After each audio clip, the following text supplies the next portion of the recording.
Have you ever wondered why you are the way you are? Maybe you wondered more specific questions like, why does time pass so quickly? Or why do I hate doing absolutely nothing? Or why do I keep putting things off? In the book, Why Am I Like This? Author Dr. Martin answers these questions and many more, explaining the science behind our weirdest thoughts and habits. Welcome back to the Women's Empowerment Podcast. I'm your host and healthy habit mentor, Valerie Levine.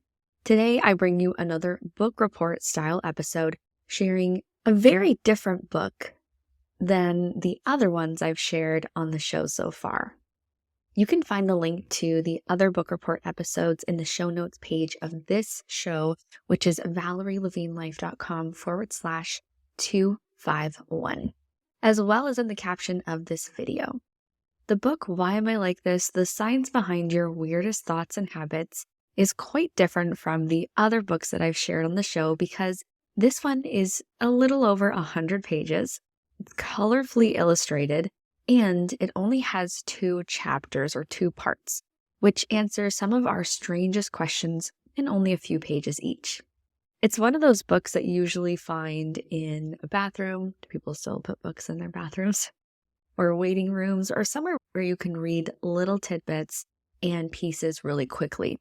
I was drawn to the book out of curiosity for myself, as I have definitely wondered these questions, and I also thought it would be interesting to understand the actual science behind these quirky questions, with the possibility of better understanding my clients and students.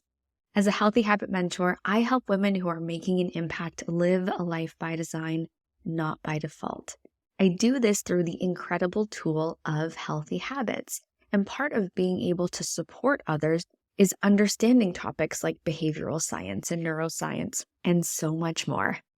As a very curious person, I'm always looking for new ways to learn about why people do the things that we do, and how we can make positive changes to live a more abundant and meaningful life, even if that means reading some of the fluffier books, which I still learned a lot from. And while we don't have the time to discuss the entire book together, I pulled some of the questions and the answers that I thought were interesting and supportive to my own work with people like you. Understanding the science behind these questions allows me to adjust and customize my one-on-one coaching more for the women who work with me in my Make a Habit mentorship program. For example, in part 1 of the book, Who Am I? One of the questions asks, why does time pass so quickly? Studies have shown that when we're enjoying a moment, time feels to pass more quickly, whereas when we're exposed or experiencing a negative moment, time passes more slowly. Author Dr. Jen Martin shares researchers have identified that regardless of age, the more time pressured we feel, the more likely we perceive the days, weeks, and months as passing too fast. This is closely linked to a perception of not having enough time to do all the things that we want to do, and it's true of people in a variety of Western cultures. This really stuck out to me because a trend that I've been noticing with the women who reach out to me is the sense of life passing by too quickly, and they're not reaching the goals that they intended in earlier years, or they haven't made the time to set any goals and get clarity for where they want to be. One of the solutions that the book recommends is to help us slow down life a little more. It's to fill our time with new experiences. Going to new places and learning new things can very effectively slow down your internal sense of time.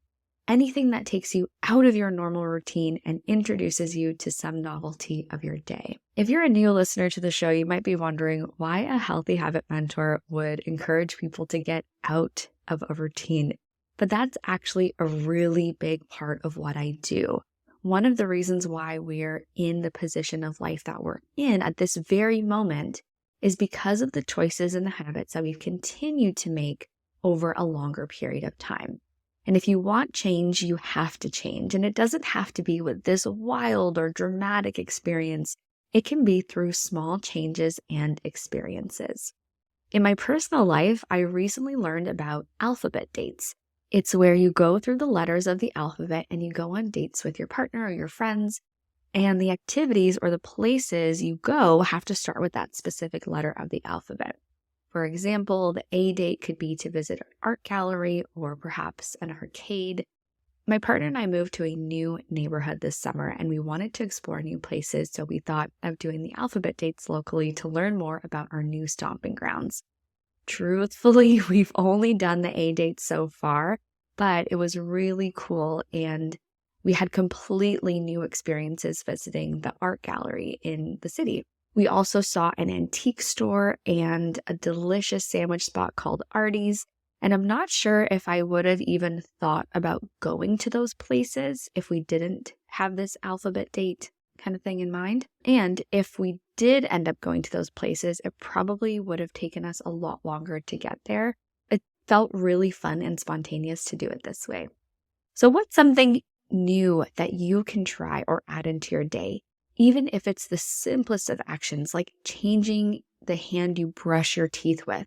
Even that simple act of changing your hand can rewire your brain to make new patterns and connections. Try it out and let me know how it goes.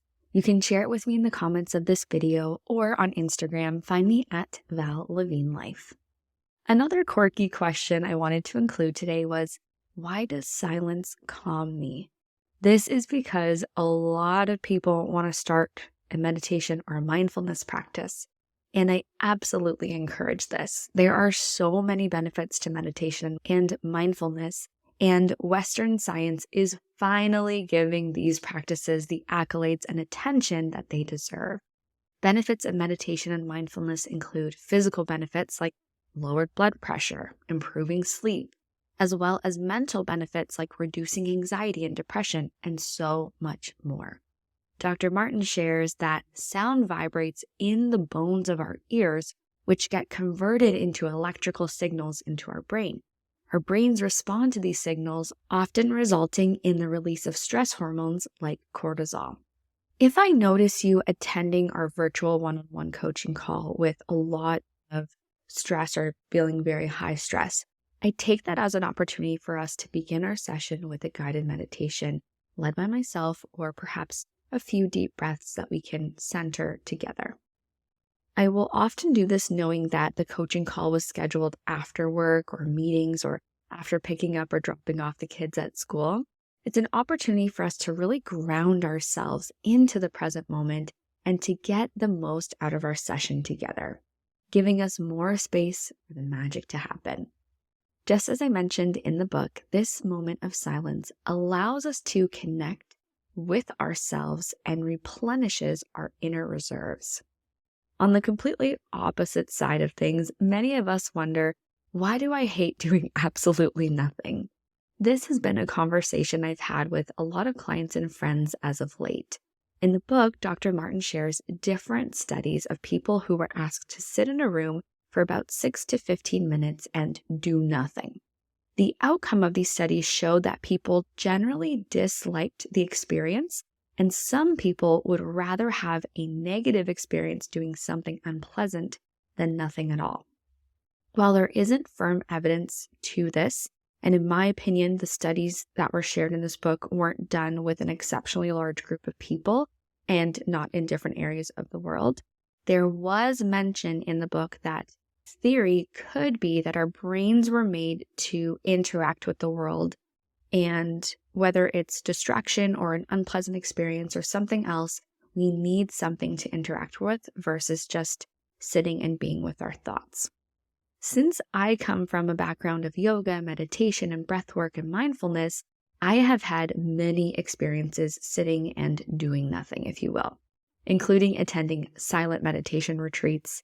In my own experience, I can say that yes, there was a level of difficulty to sit and do nothing, but with the right methods and practices, you can really learn to use your mind and interact with the internal world. Just like the benefits of silence we discussed, there is also a beauty in doing nothing. In fact, the Italians have a phrase for this, which is la dolce far niente, and it translates to the sweetness of doing nothing. Some coaches and teachers refer to this as white space, where they will actually block off time in the schedule to do nothing and let their minds rest, reset, and explore new ideas. In the Western world, we are highly overstimulated and distracted. It's of no surprise that the people in the studies had such a hard time doing nothing because they probably don't know how. So how does this show up in my coaching? Well, two ways. The first is that our initial meeting or a clarity call session, I will assess if you are overstimulated or not. And if you are, I have a variety of tools in the toolkit that we could use together to support you slowing down without actually having to do nothing. It's like a distraction to the other distractions, if you will. And secondly, this is actually one of the reasons why we don't focus on breaking a habit as much as we do with making a new one. When people approach me to break a habit, I encourage them to replace it with something else. Adding a new habit in is a lot easier than removing an old one for many reasons, and one of them is because we're creating an empty void when we're removing something. This can be overwhelming and it could be irritating to the person who wants to break the habit. With our highly stimulated lives and our social media habits, another common question people wonder is, why do I feel like I'm missing out? I am definitely someone who experiences FOMO, or the fear of missing out. Even the people in my life who haven't necessarily admitted to experiencing FOMO, I've noticed their social media habits have a direct correlation to the FOMO that they feel. This is why it's so important to participate in social media detoxes, or just comb through the accounts that you follow and remove anyone who isn't necessarily serving your goals, or perhaps they're hindering your mental and emotional health.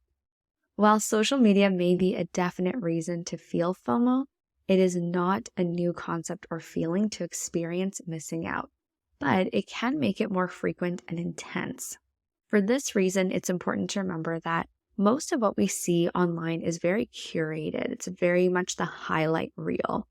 My mission for helping women is to educate and empower them to prioritize their own health and wellness so that they can feel great in their bodies and show up powerfully for the people depending on them. With busy lives and responsibilities, getting swept up into what everyone else is doing can be a really quick and defeating trap. One of the best pieces of advice I received early on in my business, and I share this with clients even if they don't have their own business, is never compare the back end of your business with the front end of someone else's. The same goes for life. Don't compare your entire life to the highlight reel that someone else has posted on social media. There is a lot you're not seeing. In my group coaching, aka the Healthy Habit membership, as well as in my one-on-one coaching, we build clarity in the life by design that you want specifically, not the arbitrary list of habits or routines that are the ideal morning routine. Ideal for who? Just like nature, humans have seasons, and with women, we have more specific cycles as well. These cycles and these seasons aren't always conducive to the conventional demands of the world. My work with women takes these cycles into consideration as we build a custom routine, ritual, habits that support your natural rhythm and your seasons. Understanding your cycles has been a game changer for many of my clients in the membership, as they have been able to adjust their habits ever so slightly to support that time in their life. And together, we're able to create a flow of the habit instead of a regimented or unrealistic practice that isn't long lasting. The second part of the book has more to do with specific habits. What surprised me the most was that I ended up making more notes that I wanted to share with you in part 1 of the book versus part 2. I thought I would share more about the habits, but since they are super specific, I felt like I would perhaps refer to them when working with someone on that specific habit versus mentioning it collectively on the podcast. That being said, a lot of the habits had evidence positively supporting the habit where you might have thought it was a negative habit, such as, why can't I stop drinking coffee? I did, however, choose 2 of the questions from this chapter that I thought were helpful to the podcast listeners based off of the podcast trends, as well as my healthy habit clients and our discussions. The first question is, why do I keep pressing snooze? Morning routines are one of the most popular topics in the healthy habit industry and in our communities. Podcast episodes about morning routines are some of our most popular shows. I'm going to link to those in the show notes for you as well at ValerieLevineLife.com/251. In the book, Why Am I Like This?, the author describes the science behind the answer to this question, having to do with our circadian rhythms. As I mentioned before, humans have seasons and rhythms, and the circadian rhythm is one of those natural cycles. This one is during a 24-hour clock of how our body functions and performs best. If you've ever seen the traditional Chinese medicine body clock or TCM body clock, it describes a similar 24-hour rhythm to the organs in our body. Depending on who you ask, some people will say your circadian rhythm changes over time, and other people believe it stays the same. I am of the belief of the former. With the amount of changes our body goes through in life, I think it's naive to believe that our rhythms aren't changing at all. For myself, I used to wake up at 5:30 in the morning, and now I am happier and all-around better human when I wake up between 6 and 7 a.m. It's not a huge difference, but when I do need to wake up around 5:30 in the morning, my body and my brain certainly notice the difference. The science in the book describes that sleep cycles can be affected by genes as well as other factors, and that there are many proven benefits to waking up earlier, such as morning people tend to be more proactive and persistent and cooperative, as well as having a decreased risk of heart disease and making healthier choices. What I'm taking away from this part of the book is that we're all different, and supporting my own hypothesis and research, we all have an ideal wake-up time that will also play a role in how we spend our mornings and also evenings for that matter. In our coaching session, we're understanding what works for you and how we can make small changes and improvements with the resources that we have so that you can be the best version of yourself each and every day. If the best version of you wakes up at 5 a.m. to work out and to meditate, amazing. And if the best version of you wakes up at 7 a.m. and spends 15 minutes drinking coffee and journaling, also amazing. The point is, it's your ideal morning routine, not someone else's. Aspiring to wake up earlier and take more time in the morning to do the things you love is possible when you have a solid plan in place.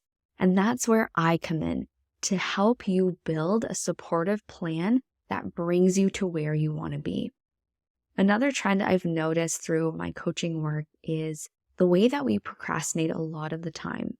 Maybe not yourself specifically, but a common question people are asking is, why do I keep putting things off? I will fully admit that I am someone who can definitely procrastinate. I even wrote a speech on procrastination in grade 5. This bad habit of mine has definitely improved with time and practice, but it does creep up now and again. Reading this section of the book has helped remind me of why it's important not to procrastinate, including stating, putting things off can seriously undermine your well-being, with research showing increased stress, more illness of procrastinators compared to non-procrastinators. Diving deep into the layers of the brain, procrastination is a war between two parts of our brain, the limbic system and the prefrontal cortex. The limbic system seeks instant gratification, while the prefrontal cortex is involved with planning and decision-making. The limbic system was developed very early, making it one of the oldest parts of our brain, so it tends to run on autopilot a lot of the time, whereas the prefrontal cortex takes more effort to function, making it a lot easier for us to be swayed by instant gratification rather than distant gratification. Knowing this about ourselves is incredibly helpful, as it allows us to forgive ourselves for procrastinating so much. And funnily enough, this forgiveness helps us with procrastinating less. For my coaching practice, knowing that you tend to procrastinate more helps me ask more supportive questions and for us to develop an action plan with a greater impact. This starts by bringing awareness to what it is you've been procrastinating and why might that be. Digging deeper into this why is very helpful and can tell us a lot about the other patterns and habits that might be holding you back from success with your goals. I hope this episode gave you permission to get curious and find answers to your weirdest questions. If you're interested in reading this colorful book, I've linked to it in the show notes for you at ValerieLevineLife.com/251. I want to encourage you to remain curious about yourself and to keep learning new things. You will grow and flourish in so many ways, more than you could ever imagine. I'd love to support you with your goals, habits, and creating a custom action plan for you. Head over to ValerieLevineLife.com/clarity to book your first call with me, and we can get you started with your next steps. If you'd like to see or listen to more book report style episodes, let me know in the comments or on Instagram at ValLevineLife. Which book should I read next?